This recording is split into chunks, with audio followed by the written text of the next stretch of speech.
Sa paggamit ho ba natin ng free will ay may posibilidad ho ba o chance man lang ang tao kahit ka-trading? Kasi matalino tayo, tao tayo. Anak tayo ng Diyos. Sinasabi nga lesser God tayo.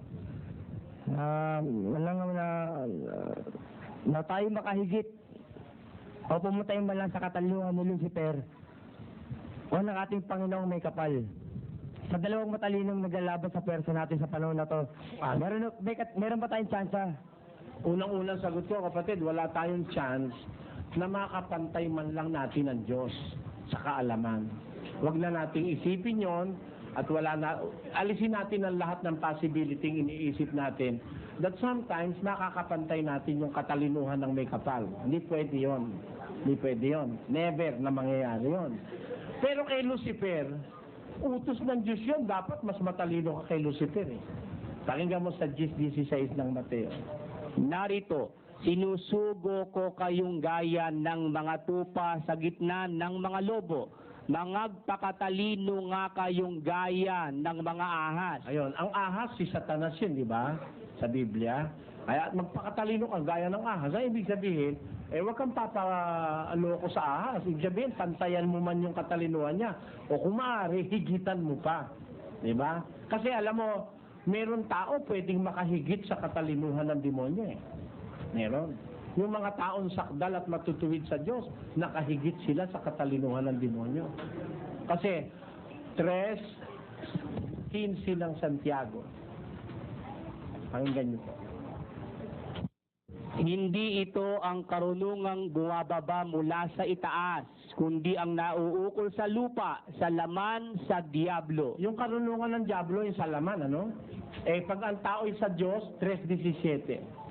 Ngunit ang karunungang buhat sa itaas ay una-unay malinis, saka mapayapa, banayad, madaling panaingan, puspos ng kaawaan at ng mabubuting bunga, walang inaayunan, walang pagpapaimbabaw. Sino? Sino ang marunong at matalino sa inyo? Ipakita niya sa pamamagitan ng mabuting kabuhayan ang kaniyang mga gawa sa kaamuan ng karunungan. Ayun. Sino ikaw marunong at matalino sa inyo? Tao kausap ng Diyos, ano? Ipakita niya sa pamamagitan ng mabuting kabuhayan ang kaamuan ng karunungan. Kaya, a man can be wiser than Satan. Kung ia-apply mo yung karunungan mula sa itaas. Pwede po muna natin ng pasampala talaga. Oo. Pero yung may kapal talagang lesser tayo ron. Alisin mo na talaga. Talagang siya lang. Alam mo, yung isipin lang natin yung kasalanan na natin sa Diyos yun eh. Patawarin po. Basta pakinggan mo, basahin natin ha. Hindi ko naman sinasabi kapatid na kasalanan mo na yun. Ito lang po yung napag-isipan lang at dahil lang po sa mga kasama, kaibigan, mga kakilala. Naunawaan kita. Pero, kaya ko naman sinasabi sa ito, para sa susunod, ito naman ang gawin natin. 12:3. Roma. Sapagkat sinasabi ko, sa pamamagitan ng biyaya na sa akin ay ibinigay sa bawat tao sa inyo, na huwag mag-isip sa kanyang sarili ng totoong matayog kaysa nararapat niyang isipin, kundi mag-isip na may kahinahunan ayon sa kasukatan ng pananampalataya na ibinahagi ng Diyos sa bawat isa. Sabi, huwag tayo mag-iisip ng totoong matayog. Ito po yung tanong ko, yung po talagang, ito talaga sa panahon natin, yun ang umiikot eh. Talagang paangatan po. Talagang tinanong ko lang po para yung nakakaintindi, bumagsak na.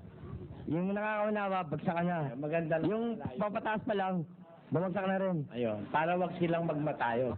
Para ano lang po, pangano lang po. Salamat. Pampaintindi lang. Salamat sa iyo, kapatid. Salamat din po.